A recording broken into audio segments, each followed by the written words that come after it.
Who is Pietro? Not like in a psychological sense, or in a metaphorical sense, what role does he play in the narrative, although, kinda, but who is this guy? Because I'm not convinced that he's Pietro, and I have a couple of theories as to who he really is. And, as I'm sure you can imagine, spoilers for everything up until and including episode 6 of Wandavision. Why don't I think he's Pietro? Well, the whole thing just doesn't add up.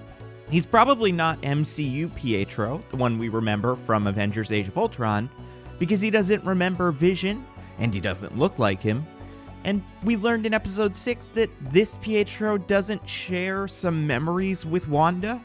But he's also probably not the X-Men universe's Pietro, not a character picked directly from those movies and taken via multiversal magic to the MCU. Because this Pietro does have some of MCU Quicksilver's memories, including MCU Quicksilver's death. Or at least, he claims to. So if he is not MCU Pietro, and he isn't X-Men Pietro, who is this? Well, I've come to the conclusion that he's probably a villain in disguise. This guy is clearly up to something. He's fishing for information, he tells Wanda that she could trust him. He's a bad influence on the kids, he scares Wanda and the kids all the time, and he makes the dead husband comment that only a villain would make. Also, he might be able to see the camera. So I have a list of 5 characters that, for different reasons, may be disguising themselves as Pietro. And I've arranged them in a numbered list, starting with the least likely and ending with who I think it might be. And immediately after episode 5, I was a little suspicious of this Pietro, but I wasn't quite sure who, if anyone other than Pietro, it was. And one of the characters I had suspected was potentially Doctor Strange going undercover. I don't think that's the case, mostly because of the cruel joke about Vision not being able to die a second time. That just doesn't feel like something Doctor Strange would say since, he's a good guy, even though he is kind of a jerk. So I've taken him off the list. But okay, the 5. Starting with the least likely and ending with the one who I think it might be. Which means we start with Nightmare. Nightmare is basically the Marvel Comics Freddy Krueger. He attacks you in your dream, he rules the dream dimension, he's got this kind of silly hair. The pros for him, he might be in Doctor Strange 2. It was rumored by Scott Derrickson while he was working on the project that Nightmare was a character he wanted to include in the sequel. However, who knows if that's still the case now that Derrickson is out. Nightmare also feeds off of magical energy, which could be what the villain in WandaVision is after. And some of the characters in WandaVision, the side characters, seem to be in some sort of dream state, maybe like a limbo. And maybe Nightmare's goal is to feed off the dreams of the characters in the Hex or something like that. Here are my cons. Nightmare doesn't have much to do with this story. He hasn't been mentioned or really hinted at, and I think throwing that character in out of completely left field would be a lot for audiences. Number 4, Agatha Harkness. Okay, so Agatha is the witch mentor to Wanda in the comics. She's almost certainly Agnes. There are a lot of theories and a lot of evidence that points to this claim. My favorite bit of evidence is the fact that her anniversary with Ralph is June 2nd, which happens to be the first day of the Salem witch trials, which Agnes was a part of. That seems like the kind of thing that isn't just misdirection. And Agnes is definitely involved in Westview's goings-on. Maybe keeping control over Wanda would be in Agnes's best interest. But the big con here is Agnes was in the car while Pietro was trick-or-treating. Although maybe she was astral projecting or something like that, I think Agnes could very well be behind whatever this Quicksilver is doing, but I don't think Agnes is wearing a Quicksilver suit. Next we have Mephisto. So now we're getting into characters that I think it might be. Mephisto is the Marvel Comics devil. He makes deals with characters, he is Thanos' henchman in the Infinity Gauntlet comic, and he has dealt with a lot of Marvel characters over the years, most notably Ghost Rider and Spider-Man. The pros. This seems like the kind of thing Mephisto would do. Impersonate a character, manipulate them. But the cons, it feels like Mephisto wouldn't need to do this.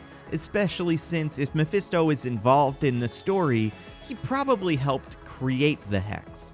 So he doesn't need to know how the hex works, but maybe the character impersonating Pietro is someone who worked with Mephisto in the past. And now we're in the quite likely category, a character named Master Pandemonium. Master Pandemonium is a West Coast Avengers villain from the 80s and 90s. He's the antagonist of the original Wanda and Vision Have Kids story.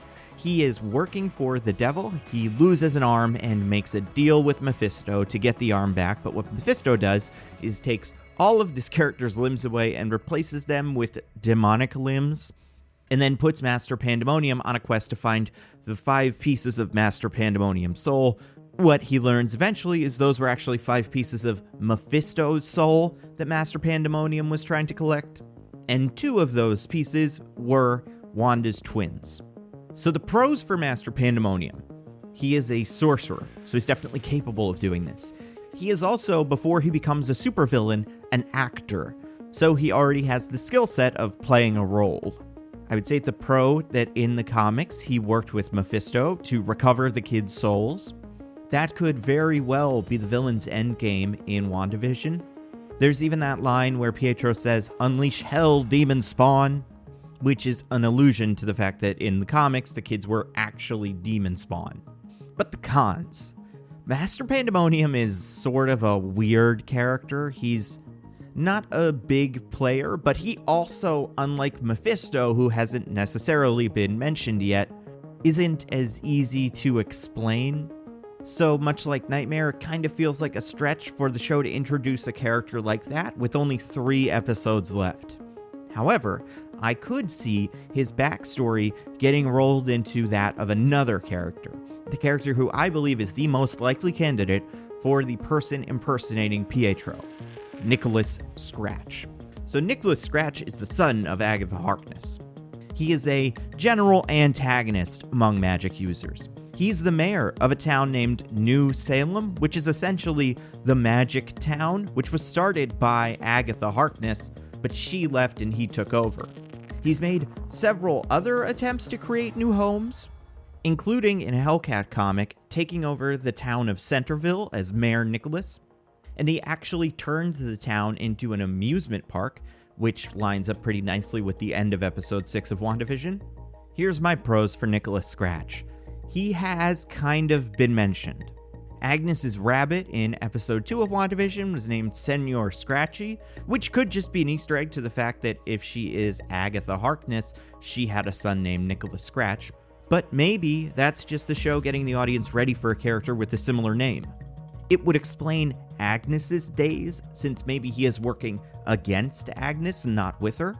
Nicholas Scratch has worked with Mephisto and, conveniently, another Marvel villain who has shown up in the MCU already, Dormammu. Dormammu could be linked to the CMBR, which is cosmic microwave background radiation, described in the show as relic radiation dating back to the Big Bang. Maybe that is linked to Dormammu. He seems like one of those kind of eternal beings that's been in the universe since its creation. Nicholas Scratch also fits in nicely with the For the Children chant. Maybe that's not just a reference to Wanda and Vision's children, but actually Agatha Harkness's son. And all of this is for him. Nicholas Scratch could even be the missing person that Jimmy Woo has yet to name. If you'll remember in episode 4, Jimmy Woo said that he was sent to Westview to track down a missing person, but we've never seen who that is. And Jimmy has never seen a character on the show and said, "Oh, that's my missing person, looks like they're in there too." So it would make sense that the missing person might be disguised. Also, people have been theorizing that Monica is working with Reed Richards, a member of the Fantastic Four. Nicholas Scratch has also had dealings with the Fantastic Four, specifically Franklin Richards, the son of Reed and Sue. So, here are 2 scenarios that I think would make sense if Scratch is Pietro. They could be way off base or maybe dead on, who knows. Scenario 1. Wanda makes a deal with Nicholas Scratch and by proxy, Dormammu, or Mephisto, takes over the town of Westview. Agatha Harkness, Nicholas's mom goes to town to try to help Wanda and save Nicholas from whatever deal he's made with the devil, but gets caught in the hex and becomes Agnes. When Wanda seems like she's going to figure everything out, Nicholas Scratch calls an audible and goes in as Pietro. Problem is, Nicholas Scratch does not know what Pietro looks like, so he picks a face at random, which is why the Pietro in Wandavision does not look anything like the Pietro from Avengers Age of Ultron. I think regardless of what's going on, I like that explanation for why they don't look the same. It's just that whoever is pretending to be Pietro does not know what Pietro looks like and recast them. Or, what if scenario number 2, what if Agnes, working for Mephisto or Dormammu, brings Nicholas Scratch to help her manipulate Wanda? Senor Scratchy, aka Scratch, has been all of the animals around Wanda, but when things go haywire and Vision starts figuring things out, Agnes sends Scratch in to split up Wanda and Vision as Pietro so that Agnes can trick Vision into killing himself by leaving the hex. I'm not positive on either of these theories, and maybe it's a completely different character, or maybe for a reason that I haven't named, this is either the real Quicksilver from the Marvel Cinematic Universe or the real Quicksilver from the Fox X-Men universe. But something's fishy about this version of Quicksilver, something that doesn't add up. Maybe I'm wrong, maybe I'm right, we'll find out in a couple of weeks. And because this video is put together so quick, it doesn't have a sponsor, but let's say this video is sponsored by my patrons. If you want to become a patron, it's a great way to support the channel. Go to patreon.com/NandoVMovies. You get all kinds of exclusive content. Depending on what tier you're in, you may even join the Nando V Movies book club, where a couple of weeks ago, we talked about the Tom King Vision comic that some of this show seems to be based on. And I have to give a huge thank you to everyone who continues to support the channel on Patreon, because you guys all are amazing. If you want to see your name up here, get access to videos early, other cool stuff, throw in literally any amount of money at patreon.com/NandoVMovies. You have no idea how much I appreciate it. Also, listen to my podcast, Mostly Nitpicking, where we have talked about Wandavision plenty. We're starting a series this week about Godzilla movies. So we did Godzilla 1998. We're going to do King Kong 2005 and all kinds of other Godzilla movies leading up to Godzilla vs. Kong. Last thing, follow me on Twitch, Twitter, Instagram, TikTok, all of that stuff. I'm Nando V Movies on all of those platforms. That is all I've got. I'll see you guys next time.